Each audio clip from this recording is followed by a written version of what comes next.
เอาสบายดีเนาะมื้อนี้เฮาสิพามาเบิ่งสวนผักเนาะว่าตัวใดมีดอกเนาะที่ว่าถ่ายเอาดอกมันตัวงามๆเนาะไปเบิ่งกันเลยอันนี้ก็สิแม่นสวนดอกผักกาดเฮาเองเนาะหลายคนก็ว่าผักกาดหลายคนก็ฮ้องว่าหมากโปมเนาะแต่ว่าเฮาก็บ่ฮู้คือกันว่าเขาฮ้องตัวใดแท้เนาะแต่ที่แน่ๆก็คือหมากแล้วเนาะนี่เป็นตาเก็บไปกินแล้วงามหลายเนาะกำลังเก็บหาก็แล้วเลยครับก็มาถ่ายให้เบิ่งเนาะว่าดอกมันงามหลายสีม่วงแล้วก็หมากกำลังหมากน้อยๆเนาะนี่เห็นบ่มีฮอดแมงเพิงตัวฮันนี่เนาะภาษาอังกฤษเพิ่นว่าฮันนี่แอนด์ฟลาวเวอร์นี่เนาะกำลังจอดอกหมากยังอ่อนๆเนาะเก็บไปแน่ละหมากที่ว่าเป็นตากินหรือว่ากินได้เก็บแล้วล่ะเนาะจากน้อยสิให้เบิ่งเนาะเก็บใส่ถุงไปที่เรียบร้อยดอกหมากโปมของเฮาอันนี้เป็นดอกผักกาดตัวนี้เนาะผักกาดคิ้วเนาะอันนี้เนาะเดี๋ยวเฮาเอา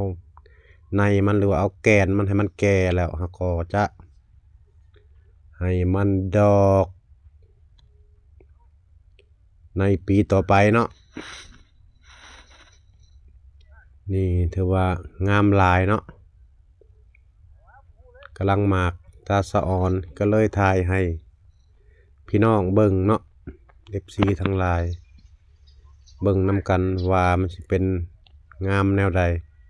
ผู้ใดเคยปลูกแน่เนาะอันนี้ก็สิเป็นผักชีลาวเนาะหรือว่าภาษาลาวเขาฮ้องว่าผักหอมป้อมเนาะดอกหอมป้อมผักหอมป้อมนี่อันนี้ก็งามบ่แพ้กันเนาะนี่หมากเป็นหมากแล้วเนาะเอาไว้เฮ็ดแนวปีหน้าปลูกกินมาหลายแล้วเนาะไปเรื่อยๆเบิ่งไปเรื่อยๆเนาะเฮาก็สิพากไปเรื่อยๆบ่มีวันเศร้าเนาะถ้าวิดีโอบ่จบ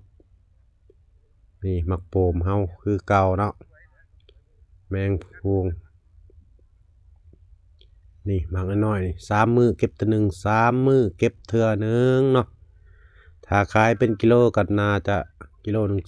15,000หรือ30,000เนาะอันนี้ก็เฮาเก็บมาแล้วนี่มาต่อใส่ที่ผักสลัดงามๆเนาะผู้ใดมักยำมักพันเฮ็ดได้หลายเมนูเนาะสำหรับผักสลัด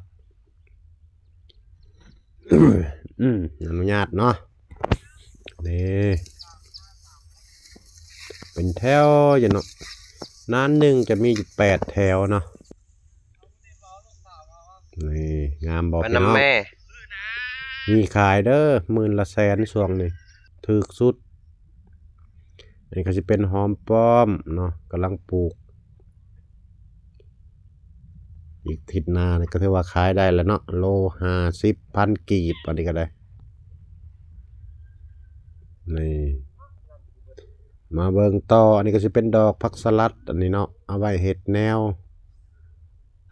ปีหน้าปีนี้ถือว่าใกล้สิเบิดฤดูกาลแล้วเนาะเอาแนวมันไว้เอาในมันหวานเอาแนวงามๆมันไว้เนาะเดี๋ยวกาว่ามันแก่เบิดแล้วเขาก็จะตัดตากแดดไว้เนาะงามหลายงามหลายเบิ่งแล้วก็สดชื่นนี่อันนี้ก็เป็นต้นมันเนาะแตกงาแตกยางก็ออกไปกระดอกคือเก่าเนาะ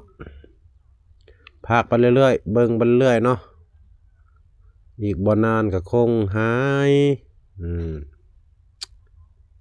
นี่แจ่มหลายแจ่มหลายพี่น้องเอ้ยปลูกเองกินเองก็แซ่บเองเนาะนี่ก็จะเป็นผักสลัดกรอบของเฮาเนาะใกล้สิเบิดแล้วละถือว่าวิดีโอก็จบไปสำนี้ก่อนเนาะเดี๋ยวเจอกันใหม่